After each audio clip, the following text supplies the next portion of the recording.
It's about taking time to just slow down and to look at things. And to look at things in a new way. When you do photography, you start to see things in terms of composition and light and shadows and colours. And, you know, everything's so fast now. Everything's digital and online, and, you know, same-day delivery. It's easy to just get caught up in that incessant flow of immediacy. And with photography, and especially since I've got into film photography, it's really slowed my process down. So I'm shooting with I got another 35mm camera, but this Mamiya C330, which is an old film camera. It takes medium format, and it takes 12 photos. So each one of those photos is more important, it's more valuable. In fact, in terms of money as well. But, you know, I know that it's not a case of I can just hold the shutter button down and point it somewhere and take shots and then sift through those in Lightroom afterwards. It's taking a moment to stop, to look at the light. How could I improve this composition? What is it about it that's drawing me to it? And how do I make that more within the photo? And you do, as I say, you look at things in a different way when you start to do that. People say that a lot of people say the best camera you have is the camera you have with you. Which is true, which is kind of a pushback on this hedonic treadmill for the latest Sony camera or you know, Blackmagic or whatever. And really, if you don't have the camera with you, there's no photos you can take. And there's another point to that. Sometimes the best camera you can have is the camera that you don't have with you. And I've been out walking my dog and I've seen a beautiful sunset and thought, I wish I had my camera with me. But then found myself just taking time to look at the sunset and watch it develop, watch the colours develop, watch the clouds move, watch how the treetops behave to the changes in light.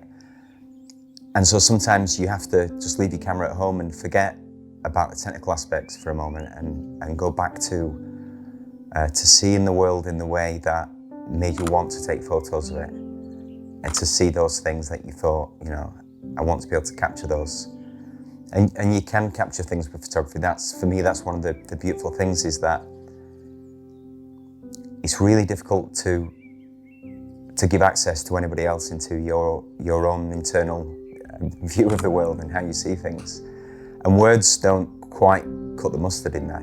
Whenever you speak to someone, you can get close to an understanding, but it always has to go through the filter of what do those words mean to them and what's the context. And you never know for sure that you've actually built that worldview within them. But with photography, I think if you can just take that snapshot of a 32,000th of a second frame, and the photo's been taken in such a way that you're happy with it, that you've taken that photo and that's what you saw in that moment and that's what you wanted to capture, then when somebody sees that photograph, then they can feel that too. And there's no words that can get close to that. I know poetry is probably the closest in words that you can get, or perhaps theatre, but that's not my purview. You know, people do get caught up in the technology and the megapixel count, but you know, that's not the important thing. Gear is important. I'm not saying it's not important. This is, you know, I love this camera. This has got heritage to it. It's I bought it off a friend who's older than me, who had it when he was young. Not saying that I'm young. You know, it has value to me that's intrinsic, that's beyond the monetary value of it. And it does matter, because when I pick this camera up, I want to shoot with it. And when I pick up my Leica camera and that tactile feel of it and that functionality, I want to shoot with it. So gear does matter experientially.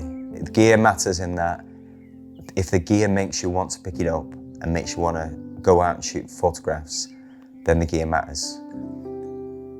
If it's just about megapixels or sharpness or something else, then that all can come later, when you need to, you know, start selling your work in a way that the megapixels is going to be important, or the sharpness. But up until that point, you really have to focus on, once you've got past your technical aspects, on developing your style and finding out what is it that you want to capture about the world, and how can you do that in photography.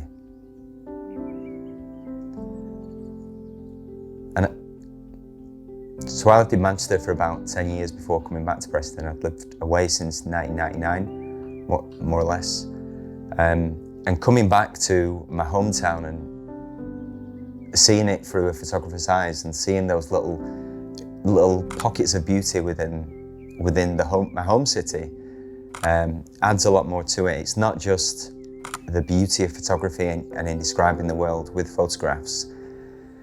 Doing that in your hometown and discovering little pieces of beauty that you've never seen before, but have the context of your own history entwined with them, is fantastic. Whether it's at Avon Park or outside the Harris Museum, the red phone boxes, which I'm sure there's a killer photo in there somewhere for me, and I just keep taking shots of it. Hopefully I'll find it, but yeah, it adds an extra dimension to it. It's not just the satisfaction of expressing yourself through photography and expressing your view of the world, but to be able to do that hand in glove with your hometown as well it's all right.